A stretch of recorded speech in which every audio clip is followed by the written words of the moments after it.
Is the new Vargo 52 AR in Cold War good in multiplayer and zombies? That's what I'll be trying to tell you in today's video. Now, if you're wondering, this is a brand new weapon that is in Cold War. Unfortunately, as of the time that I'm recording this video and uploading it, it is not officially out. But if you do own Modern Warfare 2019 and you hop onto multiplayer, play 15 matches, and in those 15 matches, you get 1000 damage, which is equivalent to around 10 to 15 kills. With AR, you will unlock this AR on Cold War. Now, this is currently bugged. This happened in the past, so this isn't anything new, but it's still really cool to see. And obviously, this will have challenges for zombies and multiplayer in Cold War. Whenever that releases, I will be making a video on that. But just wanted to cover that. If you want to go hop in, unlock this gun, and check it out yourself in Cold War. And also, before we fully get into it, as always, we're super close to 31,000 subscribers, and I would very much appreciate it if you subscribed. And also, be sure to drop a like on the video, as that will help out the video's spread and just in general helps out the channel. Let's aim for 150 likes on this one. So the first thing I'm going to be covering is the multiplayer side of things with this weapon. Now, I'm not a huge professional multiplayer player, that sounded weird, but I do have a bit of experience with it, and using this gun on hardcore felt pretty good. Obviously, I had no attachments the first time I spawned in, and it dealt pretty good damage. It was killing them straight away since it is hardcore. But one thing that I noticed was the ammo and the reload speed issues. Reload speed ended up getting me killed a lot, and I kind of kept on running out of ammunition. Then I decided to hop onto multiplayer core just to see with some attachments. Similar thing, even using an attachment that should have given me more ammo, I was just running out of it, and the reload was super slow. So one thing I will tell you is, in the higher levels, you will be unlocking better magazines, and that's the main thing you should be looking out for. Now, overall, the accuracy of this weapon feels pretty good. It sounds pretty good, which I will be playing for you later when I talk about the zombie side of stuff. And overall, the gun looks pretty good. Now, it does, as I said, play pretty well in multiplayer. You will need to put on specific attachments to make it feel good. Again, not a professional multiplayer, so I don't want to get into that kind of things, but wanted to voice my opinion on that side of stuff. Now, we can get into zombies, the thing I know better. First of all, before I talk about anything, let's hear what the weapon sounds like when it's not pack-a-punched and what it is.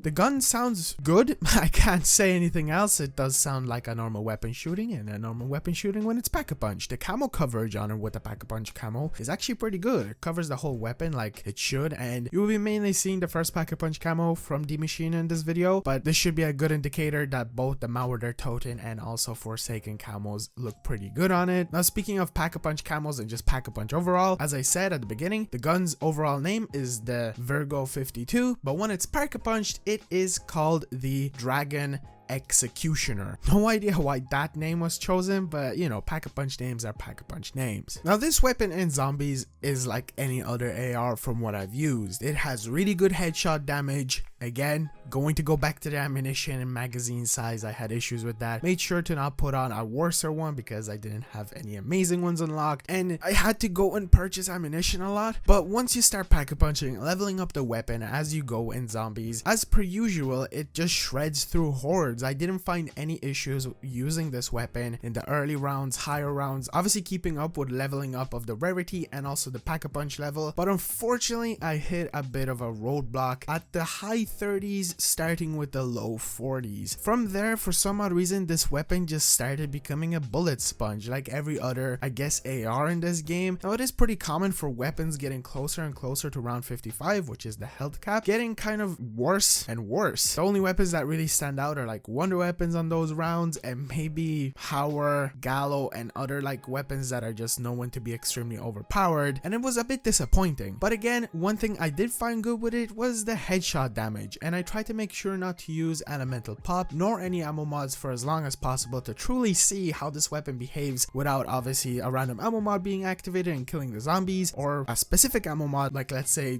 Deadwire or anything like that activating on purpose. But unfortunately, halfway through the round 40s, I had to purchase elemental pop and also an ammo mod because the weapon just stopped being as effective. Zombies were getting closer to me, trying to stay up in the penthouse strategy on D Machina. It just became more and more difficult, and I definitely had to rely on explosives going up to round 55, because if you don't know, explosives in zombies, specifically on Cold War, are ridiculously overpowered. From the Semtexes to the War Machine and even Shatterblast, they just destroy the hordes. And unfortunately, I didn't get up to round 55 exactly, don't judge me, I got up to round 54, that's literally super close, but it just kept on getting more and more difficult. I kept on downing more every single time a Megaton showed up. It just became more difficult because this weapon was only effective for so long. So in conclusion, is this weapon good on multiplayer? From what I've used, yeah, pretty good. Is it good on zombies? I haven't tested it out on like Orda or Legion, which will be future videos. If you're interested in those, be sure to drop a like and subscribe. But yeah, it's pretty good. It felt pretty good. I had no issues getting up to that like halfway point in round 40. And if you're specifically going for camos, which is most of the time what people do in zombies, then this weapon is really good. If you're looking for a weapon to go up for high rounds, I don't think I'd ever recommend an AR. Honestly, always go for shotguns and rely on wonder weapons like the ray gun, which is on most of the maps. So this is just another cool addition to have on zombies, which I'm all for, because getting a year 2 on Cold War feels amazing, considering the fact that Vanguard